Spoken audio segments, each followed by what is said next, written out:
Hi, today we're in chapter 5 under solving systems of linear equations and inequalities, but we're actually going to be doing the extension, which is on box and whisker plots, and that's a part of statistics. So a box and whisker plot, this is a review, it's from pre-algebra. It's a way to visually display data. So you have to know the second quartile is another name for the median of all numbers. The first quartile is the median of all numbers less than Q2, and the third quartile is the median of all numbers greater than the median. So here's an example. Given the data set below, find Q2, Q1, and Q3, and then draw a box and whisker plot. Okay, so first you write the data in numerical order, okay, to be able to find the median, which is the center number. Right, so once you find the median, then you list that as your second quartile. Okay, then you find your first and third quartile.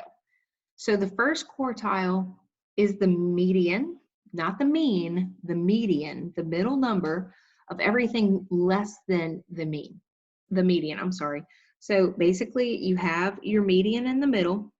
So then you just look at this data and you pick the center number. Okay, so since the number would be right here, that's 18.5. Then for the third quartile,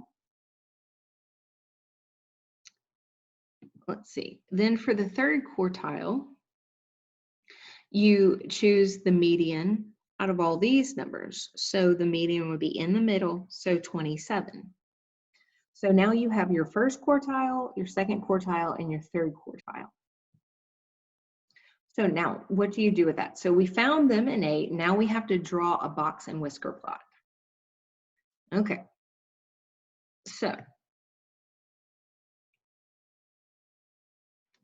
on a number line, draw a vertical line above the main median at 23. So there you have it.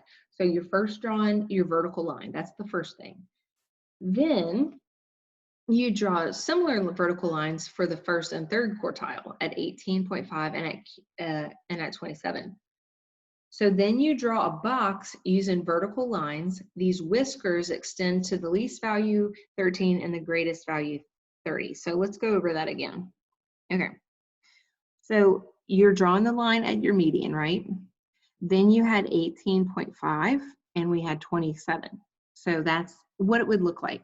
Now you box it in like this, and then you look for your lowest number, your lowest range, which was 13. So you put a dot above 13, if I can draw, there we go. And another dot at our highest range was at 30, and then you draw your whiskers extending from the box, and that is how they got that. So that is how you find a box and whisker. So your range, if you wanted to find the range, you subtract your lowest number from your highest. So 30 minus 13 is 17.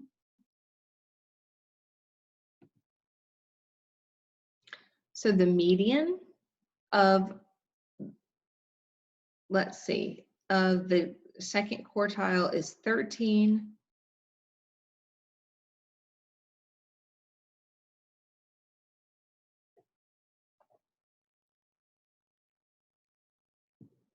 Sorry, I had to fix that. So the median of the data is 23, not 13. The median is 23.